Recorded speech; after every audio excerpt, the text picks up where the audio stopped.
Out of all of the evidence for the existence of UFOs, one extraordinary phenomenon continues to astonish and inspire me. The appearance throughout the world of so-called crop circles. These elaborate designs appear mysteriously swirled into crops of grain in such a way that the stalks are bent over, yet remain alive. More than 5,000 of these patterns have appeared in over 30 countries, most of them in England. The media has led many people, including me at first, to write these crop patterns off as hoaxes, the nighttime work of a few pranksters. Of course, there have been faked versions, but those made by human hands are crude compared to the vast majority of these elegant creations. Could hoaxers have created all 5,000 of these patterns? Could a few people with ropes and boards have created something as complex and beautiful as this one, made in the dead of night in a driving rain and leaving no footprints in the soil? The electromagnetic field over the area where the crop's been laid down to create the image is often electrostatically charged. Some of these areas are littered with strange magnetic particles. One of the most amazing crop designs is not a circle, but a rectangle that seems to be a direct response to a message sent out into space in 1974.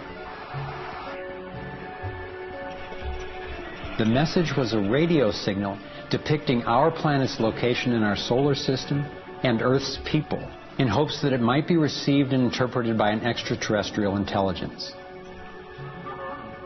27 years later, in 2001, this crop design appeared in England, along with what could be a self-portrait of the sender. This message matches the format of the NASA signal and describes a different solar system from ours, a picture of the sender, non-human DNA, and a microwave antenna they apparently used to communicate, rather than the radio antenna that we used. The antenna symbol had appeared a year earlier in exactly the same field, right next to a working radio wave antenna, like the one NASA used to send out the original signal. NASA continues to officially deny extraterrestrial contact of any kind. And yet, year after year, these spectacular creations appear.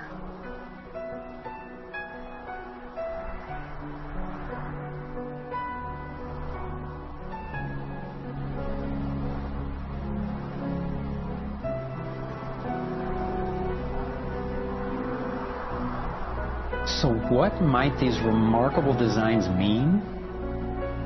Here are some two-dimensional versions that seem to be revealing the torus in 3D.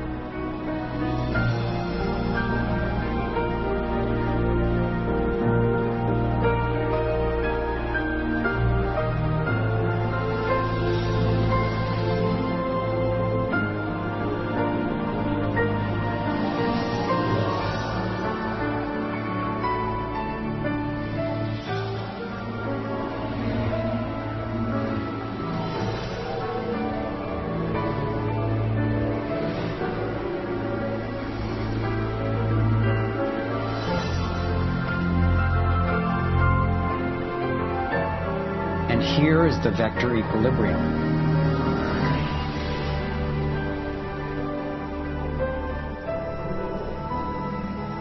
And the related pattern of 64 that we saw encoded in the arts of so many ancient cultures.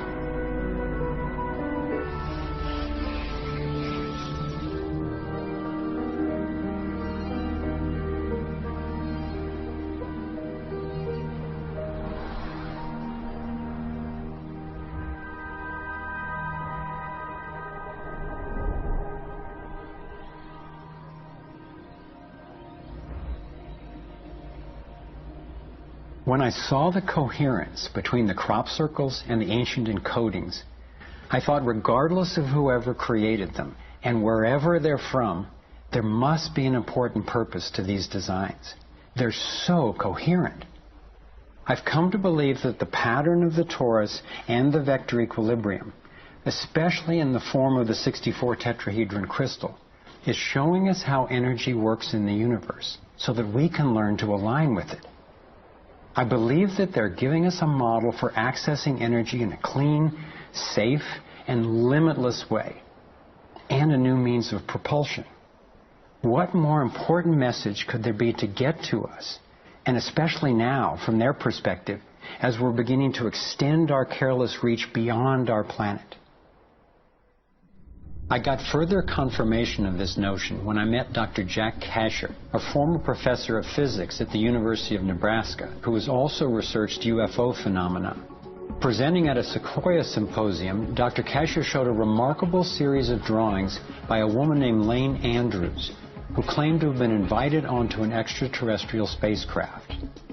I was startled to see her detailed sketches of the toroidal energy field that she said propelled the vehicle and protected the passengers. I subsequently interviewed James Gilliland. James has many hours of UFO footage from his ranch near Mount Adams in Washington State. He also claimed to have gone on board an alien spacecraft.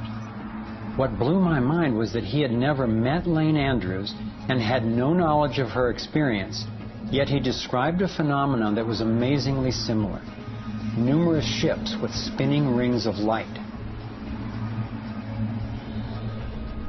Could it simply be coincidental that James and Lane described the same torus dynamic, and that both of these people have been harassed extensively by government and military agencies?